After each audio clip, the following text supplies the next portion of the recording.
నమస్తే శ్రీమాత్రే నమః శ్రీకృష్ణాయ నమః. అక్టోబర్ 22, 2025 నాటి మేషాది ద్వాదశ రాశుల వారికి గ్రహస్థితులు ఎలా ఉన్నాయి, ఆ గ్రహాల యొక్క ప్రభావము ఎలా ఉండబోతోంది, ఇది 12 రాశుల వారికి ఒక్కొక్కరికి ఒక్కొక్కలాగా ఉండబోతోంది. ఆ విషయాలు ఇప్పుడు చూద్దాము. ముందుగా ప్రభావము, చంద్రుడి యొక్క ప్రభావం వల్ల మానసిక ఒత్తిడి, మానసిక అశాంతితో పాటు ఆర్థిక వృత్తిపరమైనటువంటి అంశాలలో ఆలోచన, దృష్టి పెట్టవలసిన పరిస్థితి ఏర్పడుతుంది. అంటే ఆ అంశాలు కొంత గందరగోళమైన స్థితిలో ఉన్నాయి చంద్ర ప్రభావం వల్ల. అయితే శని వక్రగతిలో తిరగడం వల్ల, సంచారం వల్ల కొన్ని కార్యాలు ఆలస్యం అవడం కానీ లేదా కాకపోవడం కానీ జరిగేందుకు కనబడుతోంది. అయితే ముందుగా మేషరాశి వారికి చూసుకున్నట్టయితే కనుక ఉద్యోగస్తులకు, వ్యాపారస్తులకు, మిగతా రంగాల్లో ఉన్న వారికి ఈ రోజు అస్సలు బాగోకపోవడంతో పాటు మానసిక అశాంతి, మానసిక ఆందోళనతో కార్యహాని, ప్రయాణాల్లో ఇబ్బందులు, అనారోగ్య సూచనలు గోచరిస్తున్నాయి. జాగ్రత్తలు తీసుకోండి. మీకు చెప్పదగిన సూచన, వృధా వాదనలకు కానీ లేదా కొన్ని పనులు మీ చేత్తో చెయ్యకుండా ఉండడమే చెప్పదగిన సూచన. ఈ విషయంలో జాగ్రత్తలు తీసుకోండి. అయితే పరిహారంగా హనుమంతుడి ఆలయంలో మీ పేరిట పూజ చేయించుకోవడంతో పాటు ఆ స్వామివారి యొక్క సింధూరంతో కానీ లేదా ఎర్రని పుష్పాలతో కానీ ఆ స్వామివారికి ప్రత్యేకంగా మీ పేరిట చేయించుకున్నట్టయితే ఈ శని భగవానుడికి సంబంధించినటువంటి ఏలినాటి శని ప్రభావం ఫలితాలు, తీవ్రత తగ్గే అవకాశం కనబడుతోంది. మీకు చెప్పదగిన మంత్రము ఓం హం హనుమతే నమః. ఈ మంత్రాన్ని సాధ్యమైన సార్లు చదువుకునే ప్రయత్నం చేయండి. తదుపరి రాశి వృషభ రాశి. ఈ రాశి వారికి అన్ని రంగాల్లో ఉన్న వాళ్లకు చాలా చక్కగా కలిసి వచ్చేటట్టు కనబడుతోంది. విద్యార్థులకు, వ్యాపారస్తులకు, ఉద్యోగస్తులకు, రాజకీయ నాయకులకు, ఇలా ప్రతి రంగంలో ఉన్న వాళ్లకు విశేషమైన లాభాలు, ఆర్థిక లాభాలు, కుటుంబంలో సానుకూలత, శుభకార్యం చేయడానికి సంబంధించినటువంటి వార్తలు వినడము, ధనము ఆకస్మికంగా వచ్చే అవకాశం కనబడుతోంది. భూమి, వస్తు, వాహన యోగాలు గోచరిస్తున్నాయి. మీకు చెప్పదగిన సూచన ఏంటంటే ఆరోగ్యం పట్ల జాగ్రత్తలు తీసుకోండి. అనారోగ్య సూచనలు చాలా ఎక్కువ కనబడుతున్నాయి. ఈ విషయంలో జాగ్రత్త. అయితే పరిహారంగా దుర్గామ్మవారి పూజ చేసుకోవడంతో పాటు ఓం చాముండాయై విచ్చే ఈ మంత్రాన్ని సాధ్యమైన సార్లు చదువుకుంటే అనారోగ్య సంబంధిత కానీ, ప్రమాద సంబంధిత కానీ దుష్ఫలితాల నుంచి సానుకూలంగా తొలగిపోయే అవకాశం కనబడుతోంది. ఈ విషయంలో జాగ్రత్తలు తీసుకుని అమ్మవారి నామాన్ని 108 సార్లకు తక్కువ కాకుండా చదువుకునే ప్రయత్నం చేసుకోండి. తదుపరి రాశి మిథున రాశి. ఈ రాశి వారికి ఉద్యోగస్తులకు, వ్యాపారస్తులకు, విద్యార్థులకు ఈ ముగ్గురికి చాలా అనుకూలంగా ఉంది. మిగతా రంగాల్లో ఉన్న వాళ్లకు మిశ్రమ ఫలితాలు కనబడుతున్నాయి. ఆరోగ్యం చక్కగా ఉండబోతోంది. కుటుంబంలో శుభవార్తలు వింటారు. అయితే సూచనలు ఏంటంటే కనుక మాటలను తక్కువగా మాట్లాడే ప్రయత్నం చేయండి. ఆ మాటలు కూడా జాగ్రత్తగా ఉండేటట్టుగా చూసుకోండి. అయితే పరిహారంగా విష్ణు సహస్రనామ పారాయణ వినడం కానీ, చదవడం కానీ చేసినట్టయితే కనుక కొంత మంచి జరిగే అవకాశం ఉంది. మీకు చెప్పదగిన మంత్రము ఓం నమో నారాయణాయ. ఈ మంత్రాన్ని సాధ్యమైన సార్లు చదువుకునే ప్రయత్నం చేసుకోండి. తదుపరి రాశి కర్కాటక రాశి. ఈ రాశి వారికి వ్యాపారంలో విజయాలు, పెట్టుబడులకు అవకాశాలు, దీంతో పాటు స్నేహితుల యొక్క సహాయ సహకారాలు ఈ రోజు మీకు పుష్కలంగా ఉంటాయి. కార్యసిద్ధి, కార్యజయము, కార్య అనుకూలత, ప్రయాణాల్లో లాభాలు, ఆకస్మిక ధనప్రాప్తి, శుభకార్యాలు చేసేందుకు అవకాశాలు కూడా ఎక్కువ గోచరిస్తున్నాయి. మీకు చెప్పదగిన సూచన ఏంటంటే కనుక ఈ రోజు మీరు ఎమోషనల్ గా ఎక్కువయ్యే అవకాశాలు కనబడుతున్నది. ఈ విషయం అంటే చంద్ర ప్రభావం వల్ల మానసికంగా మీరు ఎమోషనల్ కి అటాచ్ అవుతారు. ఈ విషయంలో కొంచెం జాగ్రత్తలు తీసుకోండి. అది మంచి అయితే పర్వాలేదు, కానీ అగ్రెసివ్ నేచర్ తో ఉంటే కనుక మీరు ప్రమాదాల్లో చిక్కుకునే అవకాశం కనబడుతుంది. ఈ విషయంలో జాగ్రత్త. అయితే మీకు చెప్పదగిన పరిహారము మీ పేరిట శివుడికి ఈ ఆలయంలో కానీ లేదా మీ ఇంట్లో కానీ పంచామృతాలతో అభిషేకం చేసుకున్నట్టయితే మంచి జరిగే అవకాశం ఉంది. మీకు ఇవ్వదగిన మంత్రము ఓం నమః శివాయ. ఈ మంత్రాన్ని సాధ్యమైన సార్లు చదువుకోండి. తదుపరి రాశి సింహరాశి.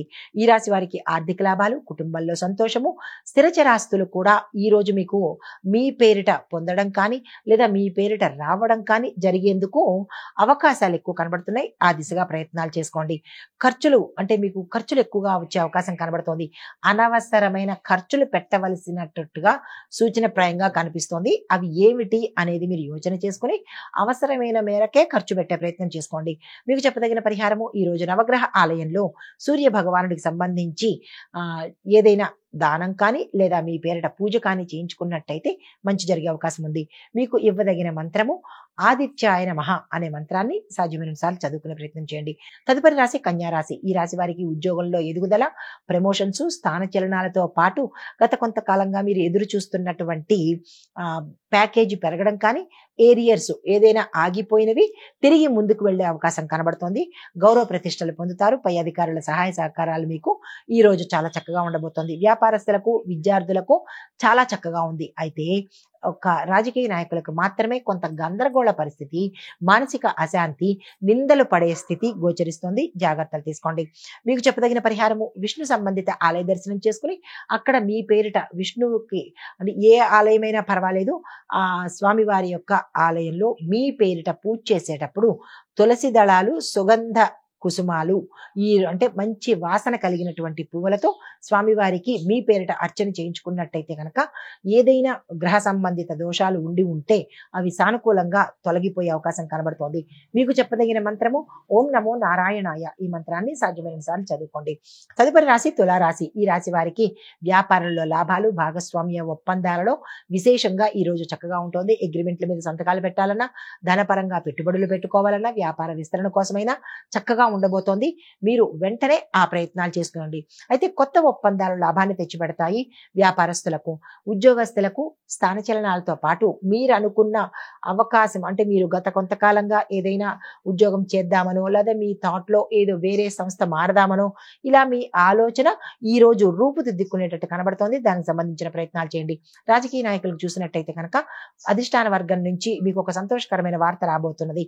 విద్యార్థులకు మీ యొక్క ఆలోచనల నిర్ణయాలు తప్పిదంగా వెళ్ళబోతున్నాయి. తప్పుడు మార్గంలోకి వెళ్లేందుకు ఆలోచనలు వస్తాయి. జాగ్రత్తలు తీసుకోండి. అయితే పరిహారంగా దత్తాత్రేయ స్వామి వారి ఆలయ దర్శనం చేసుకుని అక్కడ మీ పేరిట పూజ చేయించుకున్నట్టయితే మంచి జరిగే అవకాశం ఉంది. మీకు చెప్పదగిన మంత్రము ఓం ద్రాం దత్తాత్రేయాయ నమః. ఈ మంత్రాన్ని సాధ్యమైనన్ని సార్లు చదువుకునే ప్రయత్నం చేయండి. తదుపరి రాశి వృశ్చిక రాశి. ఈ రాశి వారికి పనుల్లో విజయాలు, ఆర్థిక లాభాలు గోచరిస్తున్నాయి. చెప్పదగిన సూచన ఈ రోజు మీరు ఏ పని చేసినా కొంత ఆలోచించి నిర్ణయం తీసుకునే ప్రయత్నం చేయండి. అయితే మీకు చెప్పదగిన పరిహారము కుజుడికి సంబంధించినటువంటి ఏదైనా వస్తువు దానంగా ఇవ్వడం కానీ, కుజగ్రహానికి సంబంధించినటువంటి జపము కానీ, హోమం కానీ చేయించుకునే ప్రయత్నం చేసుకోండి. కొంత తీవ్రత అనేది ఎక్కువ కనబడుతోంది. అయితే మీకు చెప్పదగిన మంత్రము నవగ్రహ మంత్రాలలో కుజ భగవానుడికి సంబంధించిన స్తోత్ర పారాయణను మీరు 108 సార్లు కానీ కనీసం 9 సార్లైనా చదివే ప్రయత్నం చేసినట్టయితే మంచి జరిగే అవకాశం కనబడుతోంది. అయితే మీరు పరిహారంగా ఈరోజు నవగ్రహ ఆలయంలో కుజ భగవానుడికి సంబంధించిన స్తోత్ర పారాయణ చేయడంతో పాటు ఆ స్వామివారికి ఇష్టమైన పదార్థాన్ని దానంగా ఇచ్చినట్టయితే కనుక మంచి ఫలితాలు పొందుతారు. తదుపరి రాశి ధనస్సు రాశి. ఈ రాశిలో ఉండే వారికి విద్యార్థులకు, వ్యాపారస్తులకు మాత్రమే ఈ రోజు చక్కగా ఉండబోతోంది. మిగతా రంగాల్లో ఉన్న వాళ్లకు కొంత ఇబ్బందికరమైన మిశ్రమ ఫలితాలు గోచరిస్తున్నాయి. ఈ రోజు వీరిద్దరూ తప్ప మిగతా వారు ఏ పని తలపెట్టకండి. స్తబ్దుగా ఊరుకోండి. యాజ్ యూజువల్ గా ఈ రోజును గడిపే ప్రయత్నం చేసుకోండి. మీకు చెప్పదగిన సూచన మాటల్లో జాగ్రత్తగా ఉండండి. ఆచితూచి ఉండే ప్రయత్నం చేసుకోండి. అయితే పరిహారంగా గురు సంబంధిత ఆలయాలలో దర్శించడంతో పాటు గురువుకి మీ పేరిట పూజ చేయించుకున్నట్టయితే కనుక మంచి జరిగే అవకాశం ఉంది. మీకు చెప్పదగిన మంత్రము ఓం బుం బృహస్పతియే నమః. ఈ మంత్రాన్ని సాధ్యమైనన్ని సార్లు చదువుకునే ప్రయత్నం చేయండి. తదుపరి రాశి మకర రాశి. ఈ రాశి వారికి గృహ విషయాలలో కొంత ఇబ్బందికరమైన వాతావరణము అంటే మీరు అనుకున్నది కొంత పోస్ట్ పోన్ అవ్వడం కానీ లేదా అంటే కొంత ఇబ్బందికరంగా అవ్వకపోవడం కానీ జరిగేందుకు అవకాశాలు కనబడుతున్నాయి. ఈ ఒక్క విషయం మినహా మిగతా అన్నిటా మీకు అపజయం అనేదే కనిపించడం లేదు. ఇంటి విషయంలోనే కొంత ఇబ్బంది కాబట్టి సర్దుబాటు ధోరణితో వెళ్ళిపోయే ప్రయత్నం చేయండి. అయితే మీకు చెప్పదగిన సూచన ఏంటంటే కనుక అనవసరమైన ఖర్చులు కూడా మీకు వచ్చే అవకాశం ఉంది. ఈ విషయంలో కొంత కంట్రోల్ ఉండి ఏది అవసరమో ఏది అనవసరమో చూసుకునేయండి. అయితే మీకు చెప్పదగిన పరిహారము నవగ్రహ ఆలయంలో శని భగవానుడికి పూజ చేయించుకోవడంతో పాటు ఆ ఆలయ దర్శనం చేసుకున్నట్టయితే సరిపోతుంది ఈ రోజుకి. అయితే మీకు చెప్పదగిన మంత్రము ఓం ప్రాం ప్రీం ప్రౌం సహ శనేశ్వరాయ నమః. ఈ మంత్రాన్ని సాధ్యమైన సార్లు పఠించే ప్రయత్నం చేయండి. తదుపరి రాశి కుంభరాశి. ఈ రాశి వారికి ఉద్యోగంలో శుభవార్తలు, వ్యాపారంలో కూడా చాలా లాభాలు వచ్చే అవకాశం కనబడుతోంది. విస్తరణకు, పెట్టుబడులకు ఈ రోజు చాలా చక్కగా ఉండబోతోంది. కుటుంబంలో శుభవార్తలు వింటారు. శుభకార్యాలకు సంబంధించి ధనము ఆకస్మికంగా వచ్చే అవకాశాలు కనబడుతోంది. భూమి, వస్తు, వాహన, గృహ యోగాలు కూడా గోచరిస్తున్నాయి. మీకు చెప్పదగిన సూచన ఏంటంటే కనుక ఏదైనా నిర్ణయం తీసుకునేటప్పుడు ఆచితూచి నిర్ణయం తీసుకోండి. 1-2 సార్లు ఆలోచించి నిర్ణయం తీసుకోండి. మీకు చెప్పదగిన పరిహారము గణపతి ఆలయం కానీ లేదా నవగ్రహాలలో శని భగవానుడికి సంబంధించి ఏదైనా పూజ కనుక చేయించుకున్నట్టయితే మంచి జరిగే అవకాశం ఉంది. మీకు చెప్పదగిన మంత్రము ఓం గం గణపతియే నమః. ఈ మంత్రాన్ని సాధ్యమైనన్ని సార్లు చదువుకోండి. అయితే తదుపరి రాశి మీనరాశి. ఈ రాశి వారికి కళారంగంలో ఉన్న వాళ్లకు, విద్యార్థులకు, రాజకీయ నాయకులకు, వ్యాపారస్తులకు మాత్రమే బాగుంది. కానీ ఉద్యోగస్తులకు అస్సలు బాగాలేదు. అపనిందల పాలవడం కానీ, ఉద్యోగం కోల్పోవడం కానీ జరిగే పరిస్థితి గోచరిస్తోంది. ఈ విషయంలో జాగ్రత్తలు తీసుకోండి. అయితే మీకు చెప్పదగిన సూచన ఏంటంటే మీ యొక్క మాటల ద్వారానే మీరు ఇబ్బందుల్లో పడే అవకాశం ఈ రోజు కనబడుతోంది. కాబట్టి జాగ్రత్తలు తీసుకోండి. మీకు చెప్పదగిన పరిహారము దుర్గా అమ్మవారి ఆలయంలో మీ పేరిట రాహుకాల సమయంలో అంటే నిమ్మకాయ డొప్పలో దీపాన్ని వెలిగించుకున్నట్టయితే కొంత మంచి జరిగే అవకాశం కనబడుతోంది. రాహుకాల సమయాన్ని జాగ్రత్తగా చూసుకుని మీరు నిమ్మకాయల దీపం పెట్టుకోండి. అయితే చెప్పదగిన మంత్రము ఓం శం శక్తియే నమః. ఈ మంత్రాన్ని సాధ్యమైన సార్లు చదువుకున్నట్టయితే కనుక గోచార రీత్యా కానీ గ్రహరీత్యా కానీ ఇబ్బందులు ఉంటే తొలగిపోయి సానుకూలమైన ఫలితాలు పొందుతారు. ఇది మేషాది ద్వాదశ రాశుల వారికి 22 అక్టోబర్ 2025 నాటి గోచార రీత్యా ఫలితాలు, పరిహారాలు, సూచనలు. నమస్తే.